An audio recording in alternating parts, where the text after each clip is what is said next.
menjaga kesehatan. Apa itu menjaga kesehatan dia?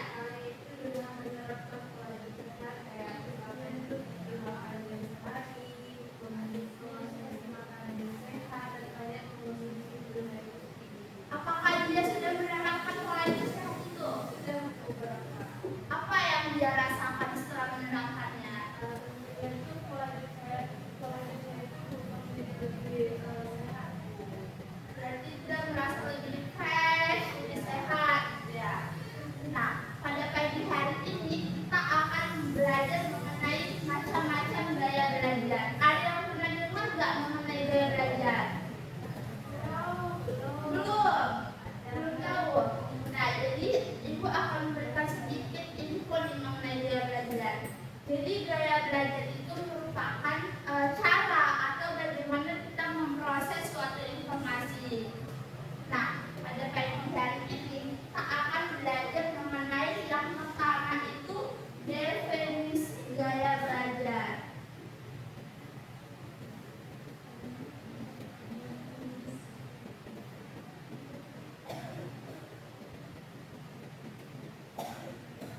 Yang kedua, kita akan membahas mengenai jenis-jenis dari gaya belajar.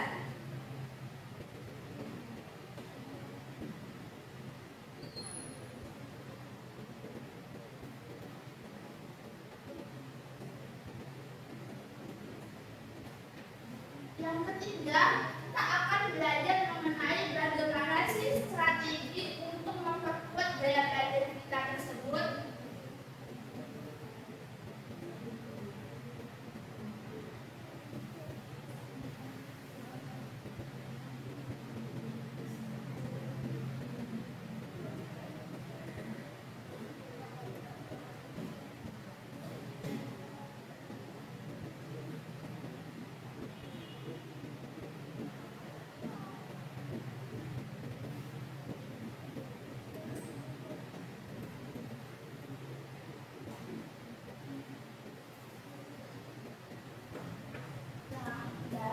Yang pertama,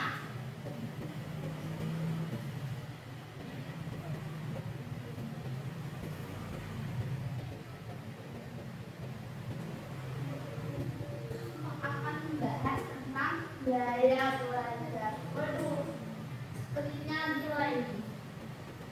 Nah, yang pertama ada definisi gaya belajar seperti yang ibu sampaikan tadi ya. Ada yang mau baca ulang nggak? Ya, silahkan Rizanul. Gaya belajar merupakan suatu cara konsisten atau kegiatan yang dilakukan oleh untuk menerima informasi pengetahuan dan dapat memahami informasi tersebut secara menyeluruh.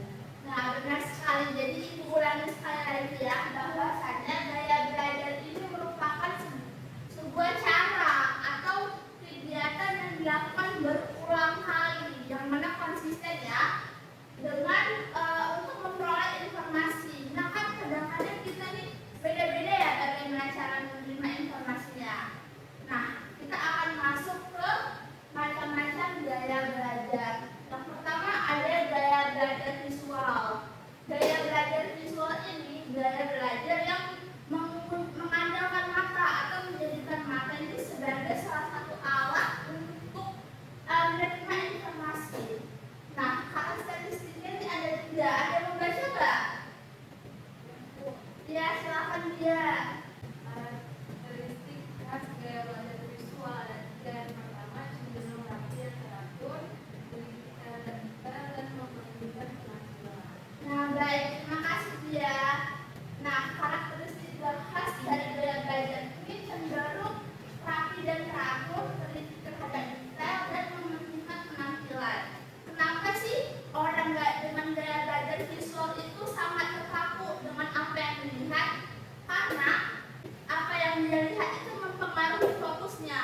Misalkan ada pernah ngalamin nggak? Kalau misalkan kita lagi baca buku, tapi ternyata bukunya itu kayak nggak rapi, kita fokusnya hilang nggak? Nah, itu yang dirasakan oleh orang dengan gaya belajar visual. Yang kedua, ada gaya belajar auditorial. Gaya belajar auditorial ini merupakan gaya belajar yang memfokuskan telinga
bisa fokus nih kalau misalkan membaca visual, dia hanya bisa menerima informasi melalui pendengaran atau apa yang didengarkan. Nah, yang ketiga memiliki kesulitan menulis ataupun membaca. Kenapa sih Bu orang dengan gaya belajar auditorial ini sulit untuk menulis ataupun membaca? Karena orang dengan gaya belajar auditorial ini kan seperti yang tadi Ibu jelaskan itu, dia ini fokus terhadap pendengarannya.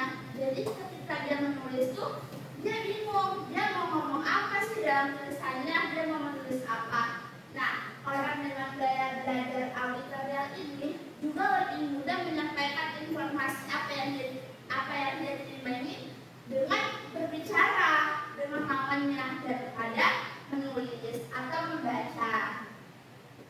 Nah, yang berikutnya adalah gaya belajar kinestetik. Gaya belajar kinestetik adalah gaya belajar yang mengharuskan individu atau manusia ini yang bersangkutan ini untuk menyentuh sesuatu dan berinteraksi langsung terhadap informasi agar dapat mengingatnya. Nah, jadi orang dengan gaya belajar kinestetik itu mengharuskan dia ini untuk menyentuh informasi tersebut. Misalnya nih, kita belajar pada pelajaran PNJAS mengenai bola voli. Nah, guru menjelaskan nih kalau misalkan bola voli itu bentuknya bulat dengan warna merah, biru, dan putih serta diameternya misalnya 30 cm. Nah, orang dengan gaya belajar kinestetik itu nggak bakal mengingat informasi tersebut. Dia harus melihat langsung dan menyentuh langsung. Misalnya nih, misalkan anggap ini bola voli ya anak-anak. Nah, dia tuh harus melihat langsung dan juga menyentuh. Wah, ternyata benar ya, bola voli itu bentuknya bulat, warnanya ada merah, kuning, dan putih, dan dia juga bisa mengukur di diameternya. Wah, ternyata diameternya benar 30 cm. Nah, seperti itu ya contohnya. Nah, karakteristik yang khas bagi siswa yang memiliki gaya belajar kinestetik. Yang pertama, menempatkan tangan sebagai alat menerima informasi. Seperti yang sudah dijelaskan tadi, kalau misalnya orang dengan gaya belajar kinestetik ini menerima informasi itu melalui apa yang dia pegang, apa yang dia lihat secara langsung. Nah, suka dengan pembelajaran eksperimen. Ada yang merasa nggak kalau misalnya kita mendengarkan guru menjelaskan atau melihat buku atau membaca itu tuh nggak nyambung. Tapi ketika melakukan praktikum, misalnya kita belajar mengenai bagaimana gunung meletus.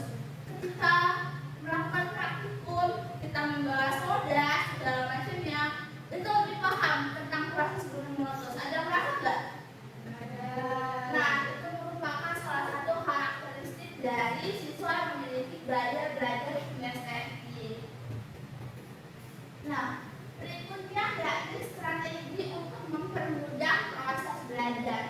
Yang pertama, gaya belajar visual. Anda membaca nggak strateginya? Iya, dia silakan.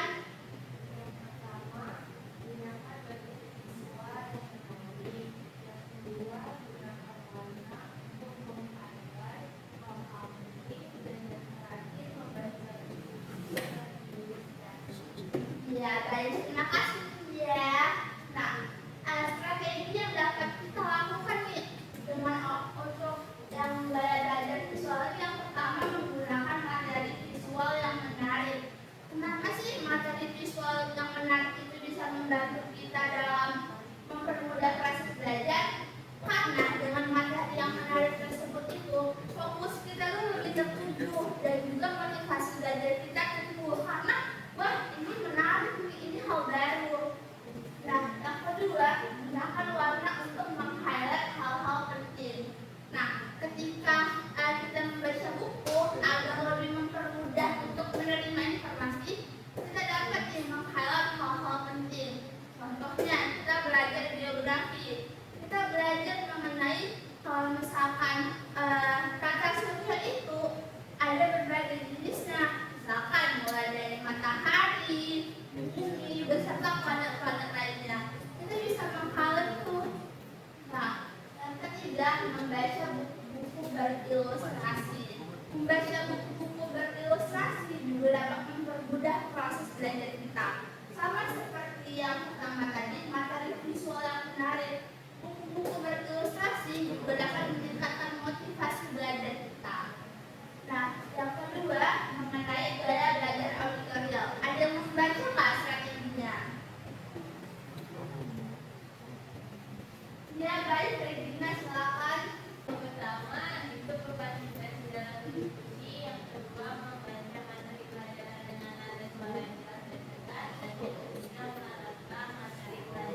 mendengar informasi-informasi tersebut.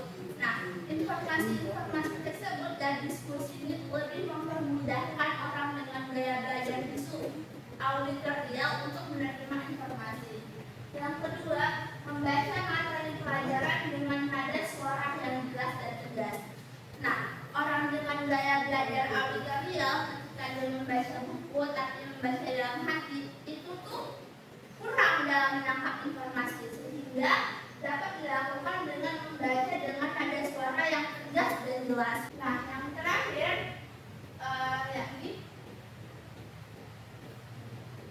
merekam materi pembelajaran. Materi pembelajaran ini dapat memudahkan orang dengan gaya belajar auditorial ini untuk menyerap informasi.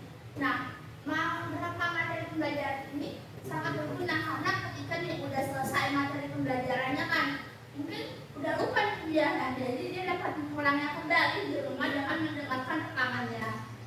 Nah, yang terakhir, gaya belajar kinestetik ini akan dibaca sendiri ya. Yang pertama, melakukan aktivitas ringan. Yang kedua, menggunakan kombinasi kata dan gerakan. Nah, contohnya nih melakukan aktivitas ringan. Kita belajar mengenai kalau misalnya jalan sehat itu dapat membantu kita untuk fokus. Nah, orang dengan gaya belajar kinestetik ini akan melakukan gerakan ringan. Yang kedua, menggunakan kombinasi kata dan gerakan. Nah, ini tuh contohnya misalnya nih pada pelajaran matematika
Ibu akan memberikan sedikit nih kesimpulan. Atau ada yang mau menyimpulkan materi hari ini, boleh? Oh, ada yang Nurzatul, silakan Nurzatul akan memberikan kesimpulan materi kita hari ini. Jadi menurut Nurzatul, kesimpulan dari materi kita ini adalah kita kalau misalnya Nurzatul sudah mampu melihat apa nih gaya belajar dari diri kita masing-masing. Nah, jadi nanti kalau misalnya kita mau belajar, kita nggak capek-capek pulang terus dengan hal yang sama, tapi cukup mengganti gaya belajar, misalnya mendengar. Nah, jadi tinggal cari audio atau YouTube yang ingin kita belajar. Nanti tinggal mendengar. Kalau misalnya di YouTube kalau nggak tahu, nah jadi kalau misalnya dulu-dulunya nggak tahu gaya belajarnya apa, ya kalau misalnya lihat aja kayak dulu, jadi nggak tahu apa yang harus dia lakukan. Nah, sekarang udah tahu gimana caranya mendengarkan gaya belajar. Baik, terima kasih Nurzatul. Jadi Ibu akan memberikan sedikit pembuatan tentang materi kita hari ini. Nah, mengetahui gaya belajar ini sangat penting seperti yang tadi Nurzatul bilang tentang pengalamannya. Kalau misalkan sebelumnya ini dia nggak tahu kalau misalkan gaya belajar ini auditorial, sehingga ketika dia membaca berulang kali dia nggak paham. Jadi semoga materi pada hari ini dapat diimplementasikan atau dapat dilakukan. Jadi Ibu harap anak-anak sudah mengetahui gaya belajarnya apa-apa saja. Nah, sekian pembelajaran kita pada pagi hari ini. Ibu cukupkan. Ayo ucapkan terima kasih atas partisipasi anak-anak sekalian, sudah sangat bersemangat, sudah menyimak materi dengan baik. Tepuk tangan untuk kita semua.